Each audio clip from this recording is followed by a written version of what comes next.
নমস্কার বন্ধুরা, শুরু হয়ে গেছে চাতুর্মাসের ব্রত। এই 4 মাসে ভগবান বিষ্ণু বিশ্রামে থাকেন। ভগবান শিব পুরো ব্রহ্মাণ্ডের দেখাশোনা করেন। আর এই 4টি মাসের সর্বপ্রথম মাস হলো ভগবান শিবের মাস, অর্থাৎ শ্রাবণ মাস। বন্ধু, আপনি যদি কোনো ইচ্ছে নিয়ে এই শ্রাবণ সোমবারে ভগবান শিবের পুজো করেন, তবে আপনার মনের ইচ্ছে ভোলেনাথ অবশ্যই পূর্ণ করবেন।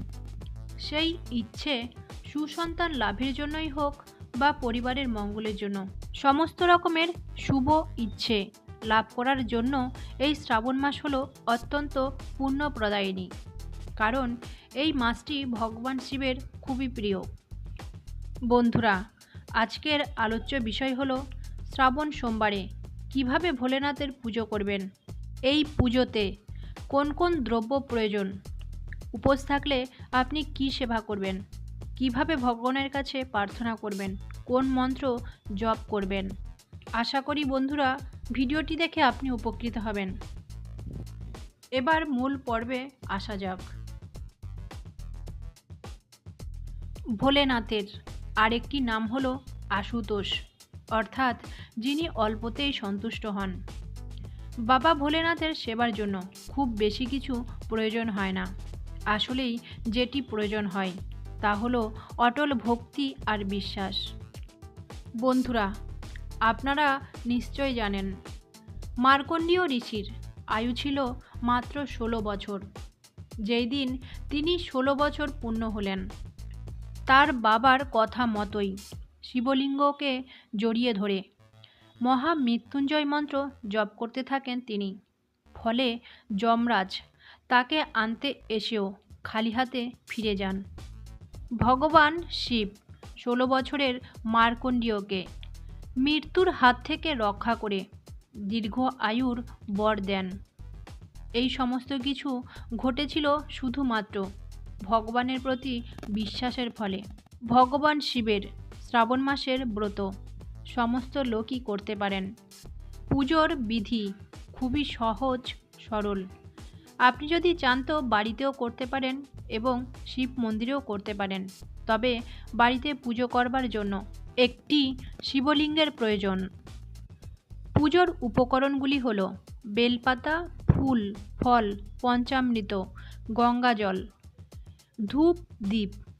ভোলেনাথের পছন্দের ফুলগুলি হলো আকন্দ, ধুতুরা, নীল, অপরাজিতা, কলকে, চাপা ফুল। এই 5 ধরনের ফুলের মধ্যে আপনি যে কোনো একটি ফুল ভগবান শিবকে অর্পণ করতে পারেন। যদি এই ফুলগুলি না পান, তবে লাল ফুল ছাড়া আপনি যে কোনো ফুল দিয়ে পুজো করতে পারেন। পঞ্চামৃত হলো দুধ, দই, মধু, চিনি, ঘি। এই 5টি দ্রব্য দিয়ে পঞ্চামৃত তৈরি হয়। এছাড়াও গঙ্গাজল লাগে। এই সমস্ত দ্রব্যগুলি ছাড়াও আরও যেই 4টি দ্রব্য প্রয়োজন তা হলো গোটা আতপ চাল, সাদা চন্দন, কালো তিল, একটি পৈতে। শ্রাবণ সোমবারের শিব পুজোতে আপনি পুরো দিন উপবাস করতে পারেন বা ফল, জল, সাবুদানা সেবা করেও উপোস থাকতে পারেন।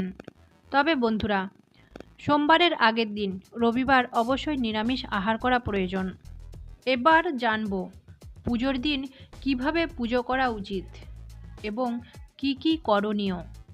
রবিবার রাত্রে শুভার সময় মনে মনে ভগবান শিবের উদ্দেশ্যে প্রণাম জানিয়ে প্রার্থনা করুন যাতে আপনি শ্রাবণ সোমবারের পুজো বা উপবাস ভক্তি সহযোগে করতে পারেন। পরদিন ব্রহ্ম মুহূর্তে উঠে সর্বপ্রথম নিজের আরাধ্য ভগবানকে দর্শন করুন এবং নিজের হাতের তালু দর্শন করুন। তারপর বসুমতী মাতাকে প্রণাম করুন। যদি সম্ভব হয় তো কোনো পবিত্র নদীতে স্নান করুন। তা যদি সম্ভব না হয় বাড়িতেই গঙ্গা গঙ্গা বলে স্নান করতে পারেন। পুজোর দ্রব্যগুলি জোগাড় করুন, আগের দিনও জোগাড় করে রাখতে পারেন। শ্রাবণ সোমবারের পুজো সন্ধ্যের সময়ই হয়ে থাকে, তবে দিনের বেলা পুজো করতেও পারেন। শিব পুজো করতে হয় উত্তর দিকে মুখ করে, শিবলিঙ্গ উত্তর দিকে মুখ করে রাখতে হয়। শিব পুজো করতে বসে সর্বপ্রথম ভগবান শিবের উদ্দেশ্যে প্রণাম করুন। ভগবানকে বলুন হে ভগবান, আমার ভক্তি, শ্রদ্ধা, শুদ্ধতা কিছুই নেই। নিজ গুণে ক্ষমা করে আমাকে আপনার সেবা করার অনুমতি দিন। তারপর হাতে জল নিয়ে আচমন করুন। পুরো বাড়িতে গঙ্গার জল ছিটিয়ে দিন। ধূপদীপ জ্বালিয়ে দিন।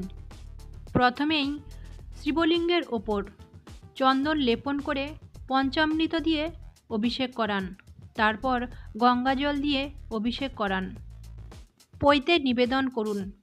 সমস্ত পুজোর কাজ করতে করতে ওং নমঃ শিবায় জপ করতে পারেন। তারপর ফুল, বেলপাতা, গোটা ফল, আতপ চাল এগুলি নিবেদন করুন। যে কোনো একটি গোটা ফল বা 3টি বা 5টি ফল নিবেদন করতে পারেন আপনার পছন্দ অনুসারে। তবে বেলফল ভগবান শিবের খুবই পছন্দের। কালো তিলও অল্প পরিমাণে নিবেদন করুন। সব শেষে আপনার সামর্থ্য অনুসারে ভোগ বা নৈবেদ্য নিবেদন করুন। যদি আপনি নিজে হাতে কিছু তৈরি করতে পারেন সেটি সবথেকে উত্তম। এছাড়াও ফল বা মিষ্টি নিবেদন করতে পারেন। তারপর আরতি করুন ধূপ দীপ দিয়ে। সবশেষে ভগবানকে প্রণাম জানিয়ে 108 বার ওং নমঃ শিবায় মন্ত্রটি জপ করতে পারেন। এছাড়াও মৃত্যুঞ্জয় মহামন্ত্রও জপ করতে পারেন।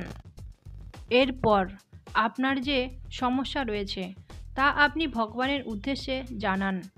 বারবার সমস্ত ভুলের ক্ষমা প্রার্থনা করুন। ভগবানের উদ্দেশ্যে কৃপা করার প্রার্থনা করুন।